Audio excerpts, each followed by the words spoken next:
Friends, ನೀವಿಲ್ಲಿ ನೋಡಬಹುದು ಮಾಮೂಲಿ ಮಾಸ್ಕಿಗೂ ಮತ್ತು ಸರ್ಜಿಕಲ್ ಮಾಸ್ಕಿಗೂ ಏನು ಡಿಫ್ರೆನ್ಸ್ ಇದೆ ಅಂಥೇಳಿ.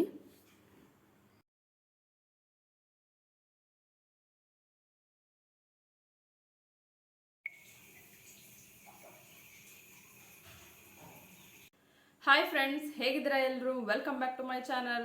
ನಾನಿವತ್ತು ಮನೆಯಲ್ಲೇ ಯಾವ ಥರ ಫೇಸ್ ಮಾಸ್ಕನ್ನು ನೋಡ್ರಿ ರೆಡಿ ಮಾಡ್ಕೊಳ್ಳೋದು ಅಂತ ತೋರಿಸ್ಕೊಡ್ತೀನಿ ನಿಮಗೆ. ಇದು ತುಂಬಾ ಸ್ಪೆಷಲ್ ಮತ್ತು ತುಂಬ ಪ್ರೊಟೆಕ್ಟಿವ್ ಮಾಸ್ಕ್ ಅಂತಲೇ ಹೇಳ್ತೀನಿ. ಯಾಕೆ ಅಂತ ಹೇಳಿದ್ರೆ ಈ ಮಾಸ್ಕನ್ನು ಈ ಥರ ಸರ್ಜಿಕಲ್ ಮಾಸ್ಕ್ ಎಲ್ಲರೂ ನೋಡಿರ್ತೀರಲ್ಲ, ಈ ಸರ್ಜಿಕಲ್ ಮಾಸ್ಕ್ ಯೂಸ್ ಮಾಡಿ ಈ ಮಾಸ್ಕ್ ರೆಡಿ ಮಾಡಿರೋದು.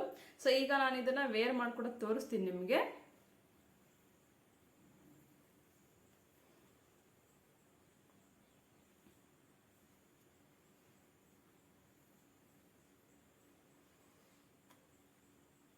ನೋಡ್ರಿ ಎಷ್ಟು ಚೆನ್ನಾಗಿ ಕಂಫರ್ಟ್ ಆಗಿದೆ, ಎಲ್ಲೂ ಕೂಡ ಓಪನ್ ಆಗಲ್ಲ. ಸೊ ಈ ಶೇಪಲ್ಲಿ ನೀವು ರೆಡಿ ಮಾಡ್ಕೊಂಡ್ರೆ ತುಂಬ ಕಂಫರ್ಟ್ ಆಗಿರುತ್ತೆ. ಮತ್ತು ಇದು ನೀವು ಈಗ 2 ವರ್ಷದಿಂದ ಕೇಳ್ತಾನೆ ಇದ್ದೀರಾ, ಎಲ್ಲರೂ ಫೋನ್ ಆನ್ ಮಾಡಿದ ತಕ್ಷಣ ಯಾರಿಗಾದ್ರೂ ಕಾಲ್ ಮಾಡಬೇಕು ಅಂತ ಹೇಳಿದ್ರೆ ಸೊ ಮನೆಯಲ್ಲೇ ತಯಾರಿಸಿದ ಫೇಸ್ ಮಾಸ್ಕ್ ಬಳಸಿ ಅಂತ ಹೇಳ್ತಾರೆ. ಸೊ ಅದಕ್ಕೆ ಮನೆಯಲ್ಲೇ ಯಾವ ಥರ ತಯಾರಿಸೋದು ಅಂತ ನಾನು ನಿಮಗೆ ಇವತ್ತು ತೋರಿಸ್ಕೊಟ್ಟಿದ್ದೀನಿ. ಅದು ಕೂಡ ಸರ್ಜಿಕಲ್ ಮಾಸ್ಕ್ ಯೂಸ್ ಮಾಡಿ ಇದರಿಂದ ಬೆನಿಫಿಟ್ ಏನಿದೆ ಅಂತ ನಾನು ನಿಮಗೆ ಮುಂದೆ ಹೇಳ್ತಾ ಹೋಗ್ತೀನಿ ವಿಡಿಯೋದಲ್ಲಿ.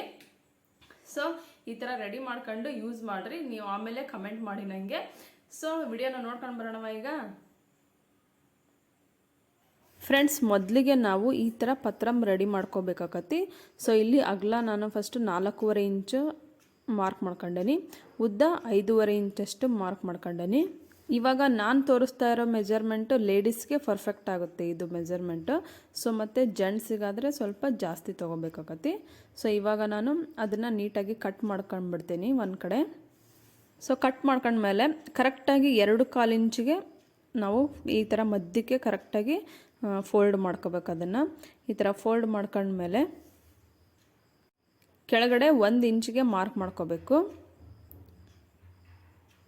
ಮತ್ತು ಈ ಕಡೆಯಿಂದ ಕೂಡ 1 ಇಂಚಷ್ಟು ಕೆಳಗಡೆ ಇಳಿಸ್ಕೋಬೇಕು. ಅದನ್ನು 1 ಇಂಚಿಗೆ ಮಾರ್ಕ್ ಮಾಡ್ಕೋಬೇಕು. ಸೊ ಇವಾಗ ಅಲ್ಲಿಂದ ಅಲ್ಲಿಗೆ ನೀಟಾಗಿ ಕಟ್ ಮಾಡ್ಕೋಬೇಕು ಕ್ರಾಸಾಗಿ. ಹಾಗೆ ನೆಕ್ಸ್ಟ್ ಮೇಲ್ಗಡೆ ಕೂಡ ಕ್ರಾಸಾಗಿ ಕಟ್ ಮಾಡಿ ಶೇಪ್ ಕೊಡಬೇಕು. ಸೊ ನಾವು ಈ ಥರ ಸ್ಯಾಂಪಲ್ ಪೀಸ್ನ ರೆಡಿ ಮಾಡಿಟ್ಕೊಂಡ್ರೆ ಈಸಿ ಆಕತಿ, ಕಟ್ಟಿಂಗ್ ಕೂಡ ಚೆನ್ನಾಗಿ ಬರ್ತೈತಿ. ಬಟ್ಟೆನೆಲ್ಲ ಡೈರೆಕ್ಟಾಗಿ ಮಾರ್ಕ್ ಮಾಡ್ಕೊಂಡು ಕಟ್ ಮಾಡ್ಕೊಳ್ಳೋದ್ರಿಂದ ಕೆಲವೊಂದು ಸರಿ ಹಾಳಾಕತಿ. ಸೊ ಈ ಥರ ನೀವು ಮಾಡ್ಕೊಂಡು ಇಟ್ಕೊಳ್ಳೋದ್ರಿಂದ ಕಂಫರ್ಟಾಗಿ ಬರ್ತೈತಿ ಮಾಸ್ಕು ಕೂಡ. ಸೊ ನೋಡಿರಿ ಇವಾಗ ರೆಡಿ ಆಯಿತು. ಇವಾಗ ನೆಕ್ಸ್ಟು ಸರ್ಜಿಕಲ್ ಮಾಸ್ಕ್ನ ಕಟ್ ಮಾಡ್ಕೋಬೇಕು. ಇವಾಗ ಎಲಾಸ್ಟಿಕ್ನ ನೀಟಾಗಿ ಕಟ್ ಮಾಡಿ ತೆಗೆದಿಟ್ಕೋಬೇಕು. ಇದೇ ನಾವು ಎಲಾಸ್ಟಿಕ್ನ ನಾವು ಕೊನೆಯಲ್ಲಿ ಬಳಸ್ಕೋಬೋದು. ಇವಾಗ ಎಡ್ಜಸ್ನ ಈ ಥರ ಕಟ್ ಮಾಡಿ ತೆಗಿಬೇಕು. ನೆಕ್ಸ್ಟ್ ನಾವು ಸ್ಯಾಂಪಲ್ ಪೀಸ್ನ ರೆಡಿ ಮಾಡ್ಕೊಂಡಿದ್ವಲ್ಲ, ಅದನ್ನು ಈ ಥರ ಮಾಸ್ಕ್ ಮೇಲೆ ಇಟ್ಟು ಅದನ್ನು ಶೇಪ್ ಕಟ್ ಮಾಡ್ಕೊತಾ ಹೋಗಬೇಕು. ಯಾರೆಲ್ಲ ಬಿಗಿನರ್ಸ್ ಇರ್ತಿರಲ್ಲ ಅವರು ಮಾಸ್ಕಿಗೆ ಮತ್ತು ಸ್ಯಾಂಪಲ್ ಪೀಸಿಗೆ ಗುಂಡು ಪಿನ್ ಹಾಕಿ ಆಮೇಲೆ ಕಟ್ ಮಾಡಿರಿ. ಹಾಗೆ ಈ ಥರದ್ದು 2 ಪೀಸ್ ಬೇಕಾಕತಿ ಮತ್ತು ಬಟ್ಟೆ 4 ಪೀಸ್ ಬೇಕಾಕತಿ. ಆದಷ್ಟು ಕಾಟನ್ ಬಟ್ಟೆ ಯೂಸ್ ಮಾಡಿದ್ರೆ ತುಂಬಾ ಒಳ್ಳೆಯದು. ನಾವು ಮಾಮೂಲಿ ಮಾಸ್ಕ್ ಹಾಕೊಂಡು ಹೊರಗಡೆ ಹೋದಾಗ ಯಾವ ಥರ ಆಗುತ್ತೆ ಅಂತ ಹೇಳಿದ್ರೆ ನಮಗೆ ಪದೇ ಪದೇ ಮಾಸ್ಕ್ ಮುಟ್ಟೋ ಅಭ್ಯಾಸ ನಮಗೆ. ಸೊ ನಾವು ಪದೇ ಪದೇ ಮಾಸ್ಕ್ ಮುಟ್ತಾ ಇರ್ತೀವಿ, ತೆಗಿತಾ ಇರ್ತೀವಿ. ಆವಾಗ ಏನಾಗುತ್ತೆ ಅಂತ ಹೇಳಿದ್ರೆ ನಮ್ಮ ಕೈಯಲ್ಲಿರೋ ಬ್ಯಾಕ್ಟೀರಿಯಾಗಳು, ವೈರಸ್ಗಳು ಸೊ ಬೇಗ ಮೂಗಿಂದ ಹೋಗೋ ಸಾಧ್ಯತೆ ಇರುತ್ತೆ. ಸೊ ಈ ಥರ ನಾವು ಮಾಸ್ಕ್ ಒಳಗಡೆ ಈ ಥರ ನಾವು ಒಂದು ಲೇಯರಿಗೆ ಸರ್ಜಿಕಲ್ ಮಾಸ್ಕ್ ಹಾಕಿ ರೆಡಿ ಮಾಡ್ಕೊಂಡಾಗ ನಾವು ಪದೇ ಪದೇ ಮಾಸ್ಕ್ ಮುಟ್ಟಿದ್ರೂ ಕೂಡ ವೈರಸ್ ಆಗಲಿ ಬ್ಯಾಕ್ಟೀರಿಯಾಗಳಾಗಲಿ ಅಷ್ಟೊಂದು ಈಸಿಯಾಗಿ ಬೇಗ ರೀಚ್ ಆಗಲ್ಲ ನಮ್ಮ ಮೂಗಿಗೆ ಅಂತ ನಾನು ಅನ್ಕೋತೀನಿ.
ಫ್ರೆಂಡ್ಸ್ ನೋಡಿದ್ರಲ್ಲ ಎಷ್ಟು ಚೆನ್ನಾಗಿ ಮಾಸ್ಕ್ ರೆಡಿ ಮಾಡಿದರು ಅಂಥೇಳಿ.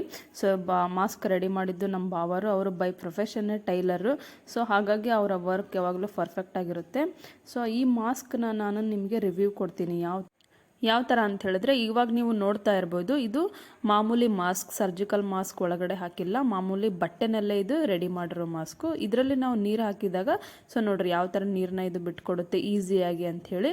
ಸೊ ನೆಕ್ಸ್ಟ್ ನಾನು ನಿಮಗೆ ಇವಾಗ ಸರ್ಜಿಕಲ್ ಮಾಸ್ಕ್ ಹಾಕಿ ರೆಡಿ ಮಾಡಿರೋ ಮಾಸ್ಕಲ್ಲಿ ನೀರು ಹಾಕೋಣ, ನಿಮಗೆ ಲೈವಲ್ಲೇ ಗೊತ್ತಾಗುತ್ತೆ ರಿಸಲ್ಟ್ ಏನು ಅಂಥೇಳಿ. ಇದು ಈಸಿಯಾಗಿ ನೀರನ್ನ ಬಿಟ್ಕೊಡಲ್ಲ ನೋಡ್ರಿ, ಎಷ್ಟು ನೀವೇ ನೋಡ್ತಾ ಇರ್ಬೋದು, ಒಂದು ಹನಿ ಕೂಡ, ಒಂದು ಡ್ರಾಪ್ ಕೂಡ ನೀರು ಹೊರಗೆ ಬರಲ್ಲ. ತುಂಬ ಸ್ಟ್ರೆಂತ್ ಮತ್ತು ಪ್ರೊಟೆಕ್ಷನ್ ಇದೆ ಅಂತ ನಾನು ಹೇಳ್ತೀನಿ. ಹಾಗೆ ಇದನ್ನು ವಾಶ್ ಕೂಡ ನಾವು ಮಾಡ್ಬೋದು, ವಾಷಬಲ್ ಮತ್ತು ರೀಯೂಸ್ ಕೂಡ ಮಾಡ್ಬೋದು. ಸೊ ನೋಡ್ರಿ ಎಷ್ಟು ಚೆನ್ನಾಗಿದೆ ಅಂಥೇಳಿ. ಈ ಥರ ನೀವು ಟ್ರೈ ಮಾಡಿ ನಿಮ್ಮ ಹೆಲ್ತನ್ನ ನೀವು ಕಾಪಾಡ್ಕೊಳ್ರಿ ಅಂತ ಹೇಳ್ತೀನಿ. ಸೊ ಈ ವಿಡಿಯೋ ನಿಮಗೆ ಇಷ್ಟ ಆಗಿದೆ ಅನ್ಕೋತೀನಿ. ಇಷ್ಟ ಆಗಿದ್ದರೆ ಲೈಕ್ ಮಾಡಿ, ಹಾಗೆ ಹೊಸದಾಗಿ ನೋಡ್ತಾ ಇರೋರು ನನ್ನ ಚಾನಲ್ನ ಸಬ್ಸ್ಕ್ರೈಬ್ ಮಾಡಿರಿ. ಹಾಗೆ ಈ ವಿಡಿಯೋ ನಿಮಗೆ ಏನು ಅನ್ನಿಸ್ತು ಅಂಥೇಳಿ ಕಮೆಂಟ್ ಕೂಡ ಮಾಡಿ. Thank you for watching. Bye.